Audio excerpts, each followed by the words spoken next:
When I first found the dusty film canisters in my grandfather's attic, I thought they were empty. Just more family clutter. Old slides, home movies, forgotten birthdays. But when I held one to the light, I saw a faint label in his careful handwriting.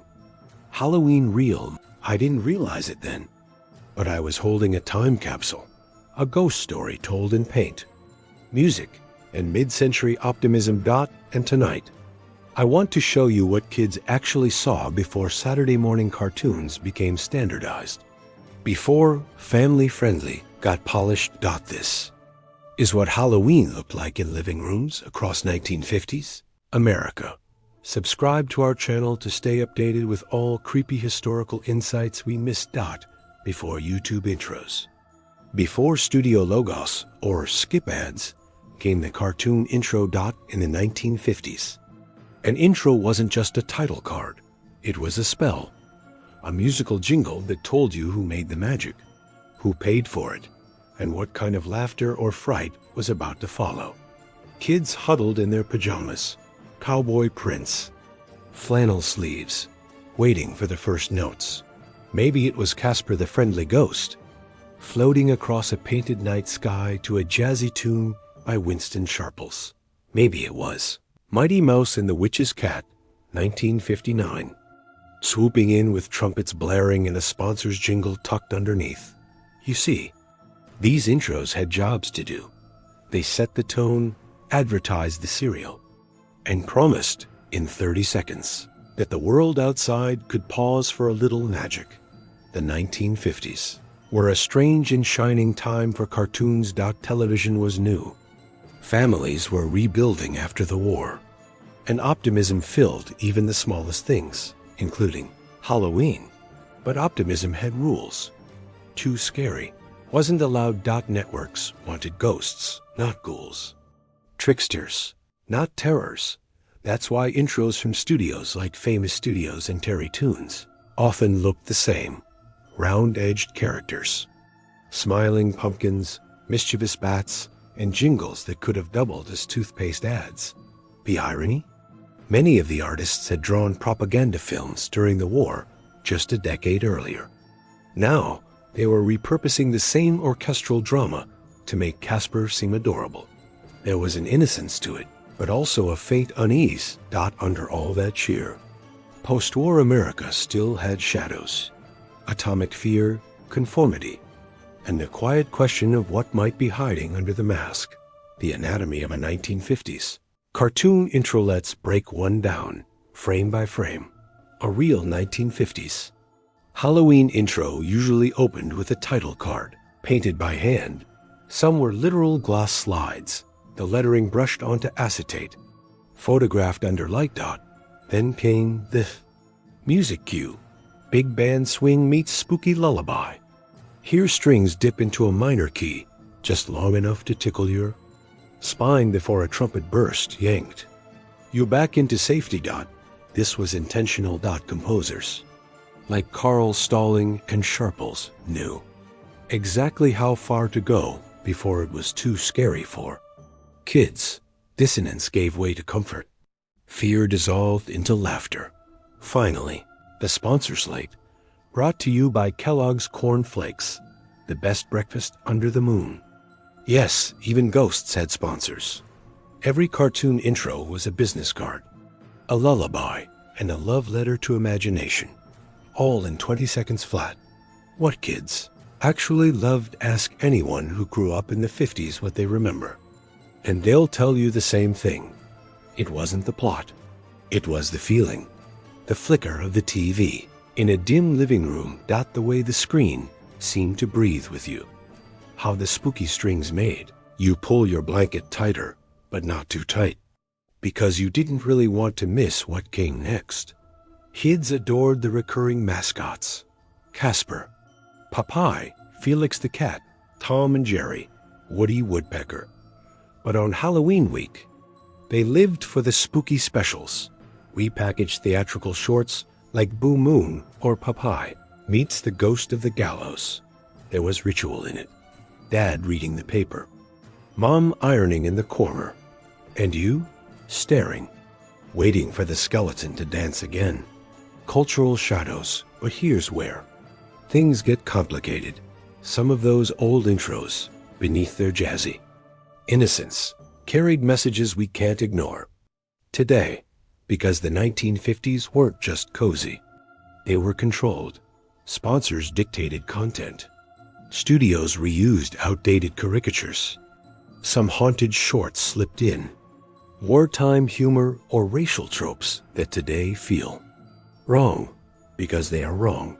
Restoring these intros isn't just about color correction, it's about cultural correction, preserving art while acknowledging the ghosts it carried. When I scrub the audio and stabilize the frames, I leave those moments in, not to glorify them, but to remind. Use is how far we've come. And if you're wondering how these eerie images glowed so vividly, the answer is Chemistry. 1950s.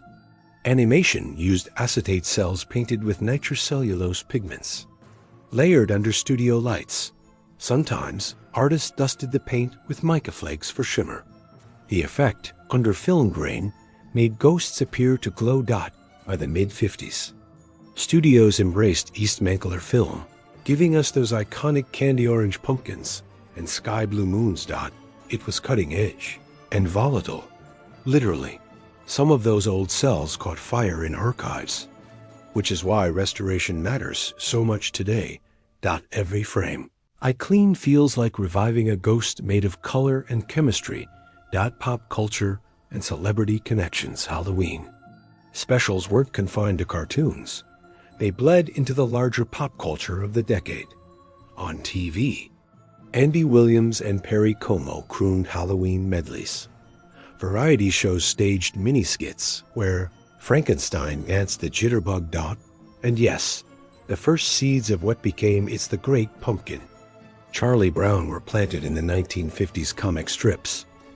Even celebrity homes joined in. Lucille Ball famously decorated her Beverly Hills house with paper pumpkins from Woolworths, while Walt Disney tested early stop-motion pumpkin animation for park promos. Halloween wasn't just a holiday. It was America rehearsing how to be spooky without breaking its smile. Back to my grandfather's reel. I finally restored it. After days of frame-by-frame cleaning, I realized something odd. There were splices not from a studio, but from a home projector. Meaning someone, somewhere, had taped together their own Halloween marathon, perhaps recorded off-air. Tiny scratches, a few handwritten cue marks, and in one burned-out frame, just for a second, you can see the faint doodle of a child's pumpkin drawn in marker across the film edge.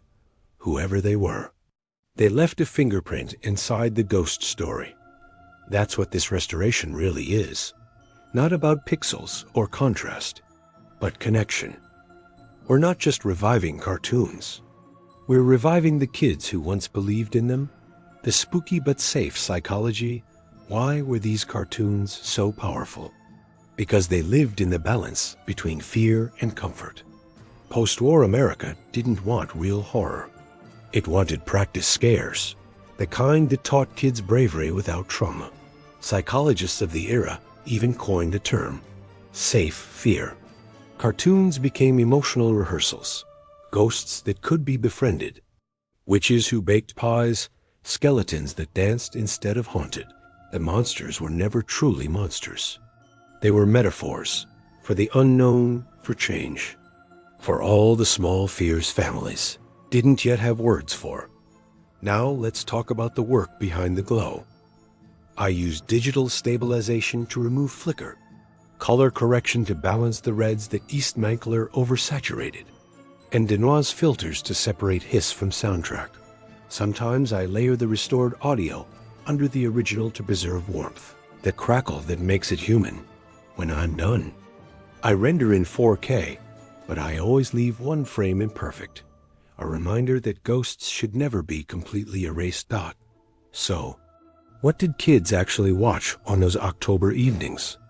They watched Casper save a kitten, Mighty Mouse rescue a witch, Tom and Jerry chase each other through a haunted piano, watched safe magic packaged for a world that needed to smile again. But they also saw something deeper. They saw imagination at work, the ability to make even fear charming, to turn a ghost into a friend. And decades later, when you or I stumble across those same images online, something stirs, because those cartoons weren't just for kids. They were a mirror for a culture, learning how to laugh at the dark. Today, nostalgia is an industry dot. We scroll past restored clips on TikTok, buy sticker sheets inspired by vintage Halloween art, even frame cereal box ghosts as wall decor. But maybe that's okay. Maybe it means we're still looking for the same thing those kids did in 1954. A flicker of warmth in the dark. Etsy artists sell modern retro Halloween stickers that mimic the old cell paint. Collectors bid hundreds for surviving plastic pumpkins. And restoration channels like this one are quietly bringing history back from static. Everything old is glowing again. When I play the real one last time, the room fills with the soft hum of memory. A smiling ghost drifts across a violet sky. Trumpets swell, and there, between frames, is my grandfather's handwriting again. Halloween reel. Maybe he recorded it for my mother. Maybe for himself. Maybe he just wanted to keep the feeling of a simpler Halloween alive before plastic skeletons. Before streaming, before irony. I smile, hit pause, and whisper, they don't make ghosts like this anymore.